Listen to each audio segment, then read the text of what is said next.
আজকে নিরামিষ লাউ ঘন্ট রান্না করব। তার জন্য আগে বড়িটা ভেজে নিচ্ছি। বড়ি ভেজে তুলে নিয়েছি বাটিতে। কড়াইতে অল্প তেল গরম করছি। তেলের মধ্যে কালো জিরা আর শুকনো লঙ্কা ফোড়ন দিলাম, দিয়ে একটু নেড়ে চেড়ে নেব। এবার লাউটা দেবো তেলের মধ্যে।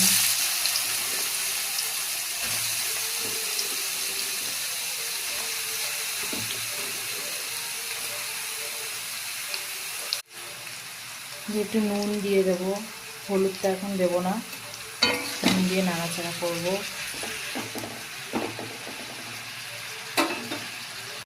একটা টমেটো ছোট ছোট করে কুচিয়ে নিয়েছি,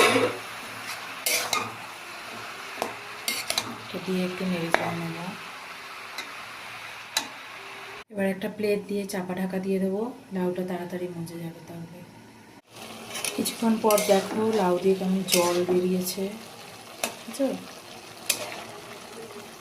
কারণ চাপা ঢাকা দিয়ে দিয়েছিলাম।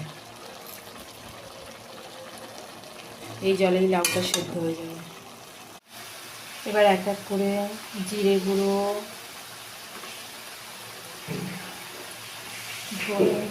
ধনে গুঁড়ো, হলুদ প্রথমে দিইনি, এখন দিয়ে দেবো। লাউটা কিন্তু জলও শুকিয়ে গেছে আর অনেকটা নরমও হয়ে গেছে, তো এখন হলুদও দিয়ে দিলাম। লঙ্কা গুঁড়ো দিতেও পারো, না দিলেও ভালো, কাঁচা লঙ্কা দিলেই ভালো হয়। সব কিছু দিয়ে ভালো করে নেড়ে চেড়ে নিচ্ছি, একদম ভালো করে কষানো হবে। এবার আগে থেকে ভেজে রাখা ছোট্ট ছোট্ট কিউব সাইজের বড়ি দিয়ে দেবো। এগুলো ঘরে বানানো, তাই একটু ছোটো, নাড়তে পারছি না, এক হাতে ঠান্ডা ধরে। দেখো হয়ে গেছে আমাদের নিরামিষ লাউ ঘন্ট রেডি। যারা নিরামিষ খেতে পছন্দ করে তাদের নিশ্চয়ই ভালো লাগবে এটা। যদি ভালো লাগে অঞ্জুর ছোট্ট দুনিয়া চ্যানেলটিকে সাবস্ক্রাইব করে পাশে থাকো।